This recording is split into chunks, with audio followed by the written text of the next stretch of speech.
Dear students, स्वागत है आप सभी का सिटी मंटेसरी स्कूल सिवान के इस यूट्यूब चैनल पर। आज के बायोलॉजी क्लास में जिसमें हम चर्चा करने वाले हैं माइटोकॉन्ड्रिया के बारे में।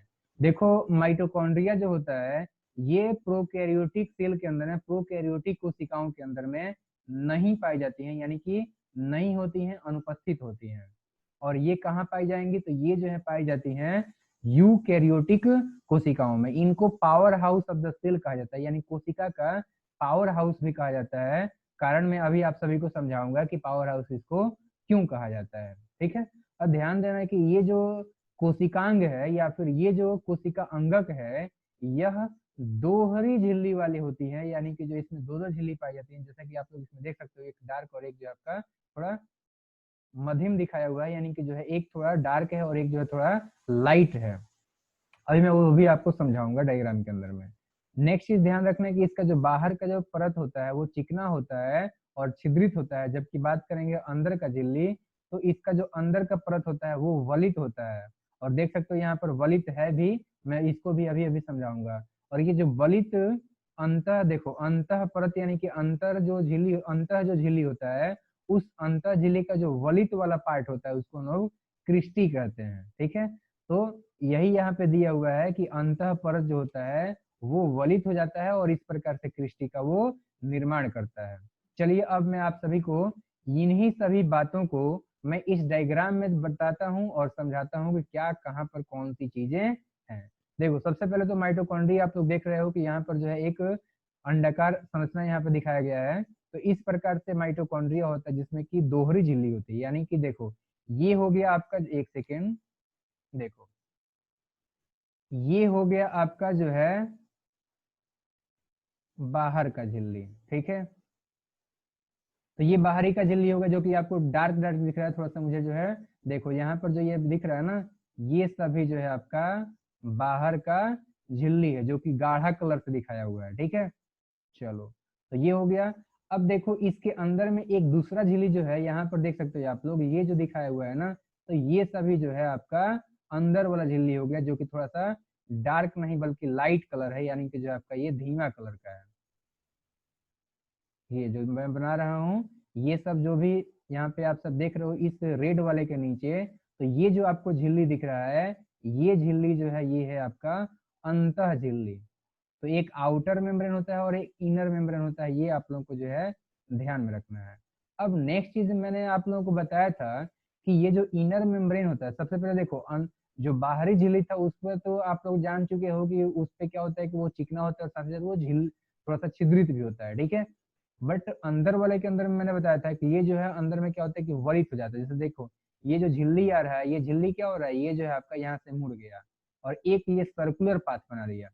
अब ये सर्कुलर पाथ बना करके फिर से लौटा और फिर से जो है ये झिल्ली आगे बढ़ा, फिर से ये आपका जो है उंगली की तरह एक रचना बनाया और फिर से जो है आपका वापस चला गया। फिर से एक देख सकते हो यहाँ पे बड़ा सा एक लंबा सा जो है उंगली के जैसा संरचना बनाया हुआ है। तो इस तरीके से बहुत सारे जो है इस मैट्रिक्स के अंदर में ये उंगली के जैसा संरचना बनाता है और इन्हीं सभी को हम बोलते हैं क्रिस्टी। जैसा कि आप लोग देख पा रहे हो यहाँ पे लिखा गया है कि ये क्या है, तो ये क्रिस्टी है।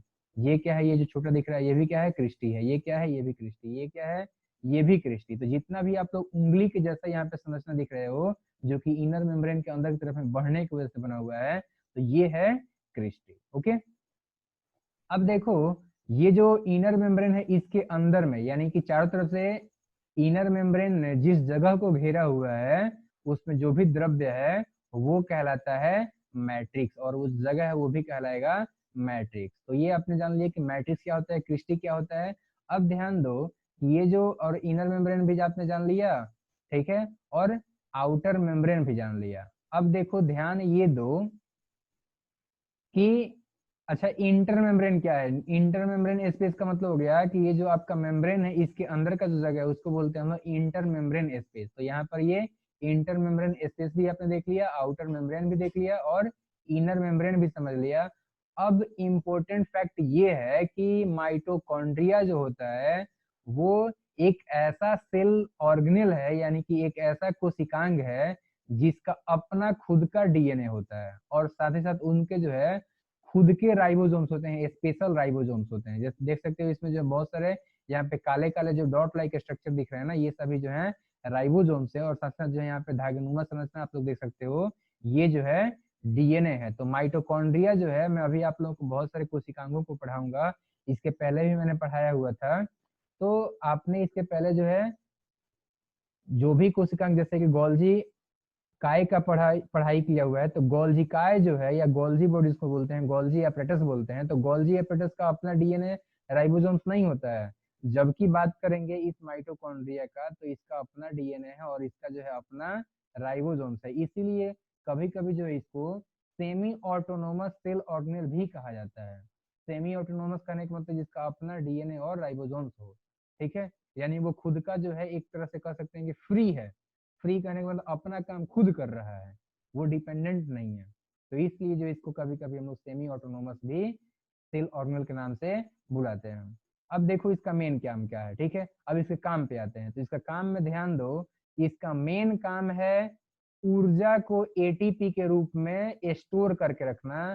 तो ये स्टोर करने का काम जो है पावर हाउस करता है, तो इसी वजह से इसको बोलते हैं हम लोग पावर हाउस। कोशिका का जो है ये पावर हाउस होता है, ठीक है। तो सिर्फ ये संचित ही नहीं करता है, बल्कि जो भोजन होता है यानी कि ग्लूकोज होता है, तो उस भोजन या ग्लूकोज में से एनर्जी को निकालने का भी जो मेन काम होता है वो ये माइटोकॉन्ड्रिया ही करता है। यही कारण इसको हम लोग powerhouse of the cell यानी कोशिका का पावर हाउस कहते हैं। तो आपसे कोई पूछेगा कि कोशिका का पावर हाउस माइटोकॉन्ड्रिया को क्यों कहा जाता है, तो आप साफ साफ बताएंगे क्योंकि हमारे भोजन के अंदर में जो ग्लूकोज होता है उससे ऊर्जा को निकालने का काम, साथ ही साथ उसको संचित करने का काम माइटोकॉन्ड्रिया करता है। यही कारण है कि माइटोकॉन्ड्रिया को कोशिका का पावर हाउस कहा जाता है। इसके अंदर में क्रेब साइकिल होता है और उसी क्रेब साइकिल में जो है ये मुख्य रूप से ऊर्जा जो है निकलती है, मुक्त होती है, ठीक है। तो आपने जाना माइटोकॉन्ड्रिया क्या होता है और साथ साथ जो है माइटोकॉन्ड्रिया का क्या काम होता है। अब आगे हम देखते हैं राइबोसोम्स के बारे में। देखो राइबोसोम जो होते हैं वो बहुत ही ज्यादा छोटे छोटे गोल गोल कण होते हैं, लगभग गोल होते हैं, जो कि पूरे जीव द्रव्य में जो है फैले हुए स्वतंत्र रूप से तैरते हुए दिखाई देते हैं। या फिर कभी कभी क्या होता है कि दूसरे जो कोशिकांग होते हैं उनके बाहरी झिल्ली पर चिपके हुए पाए जाते हैं। और अभी आपने अभी अभी पढ़ा था यहाँ पे माइटोकॉन्ड्रिया के अंदर में भी राइबोसोम्स होते हैं। तो सेल ऑर्गेनेल यानी कोशिकांगों के अंदर में उनके झिल्ली पर या फिर जो है जो जीव द्रव्य है उसके अंदर में भी जो है ये चारों तरफ में तैरते हुए पाए जा सकते हैं। ध्यान देना कि ये जो राइबोसोम्स होते हैं ये फ्री यानी कि इंडिपेंडेंट एक सिंगल भी हो सकता है, जैसे कि अभी अभी यहाँ पर आपने देखा हुआ है कि सिंगल सिंगल मतलब एक एक जो है अलग अलग बिखरा हुआ यहाँ पर आपको दिख रहा है। तो ये इस तरीके से अलग अलग सिंगल सिंगल इंडिविजुअल भी हो सकते हैं और कभी कभी जो है ये ग्रुप में भी हो सकते हैं। तो जब ग्रुप में होते हैं तो वैसे कंडीशन में जो है इनको हम लोग पॉलीसोम का नाम देते हैं, ठीक है। तो ये आप लोग ध्यान रखना। अब इम्पोर्टेंट फैक्ट ये भी ध्यान रखो, ये जो राइबोसोम्स होते हैं ये आरएनए और प्रोटीन से मिलकर बने होते हैं। साथ साथ राइबोसोम्स का काम क्या होता है, तो इनका मेन काम होता है प्रोटीन को बनाना। तो ये इम्पोर्टेंट थिंग आपको याद रखना है कि ये जो राइबोसोम्स होते हैं वो प्रोटीन से बने होते हैं और साथ साथ ये प्रोटीन को बनाते भी हैं। और ये जो है आपका फ्री भी यानी कि सिंगल भी रह सकते हैं और ये जो है ग्रुप में भी रह सकते हैं। ग्रुप में रहते हैं तो इनको पॉलीसोम बोलते हैं। और ये जो है बहुत सारे जो कोशिकांग होते हैं उनके सतह पे रहते हैं, जैसे कि यहाँ पर देख सकते हो सिस्टर्नी दिखाया हुआ है, लैमनी दिखाया हुआ है। इसके सतह पर जो है राइबोसोम्स हैं। यहाँ पर वेसिकल्स हैं, उनके भी सतह पर बहुत सारे छोटे छोटे यहाँ पर काले काले आप लोग देख सकते हो, यहाँ पर जो है ये राइबोसोम्स है। यहाँ पर ट्यूब्यूल्स दिखाया हुआ है, तो इन ट्यूब्यूल्स के ऊपर भी जो है छोटे छोटे राइबोसोम्स हैं, ठीक है।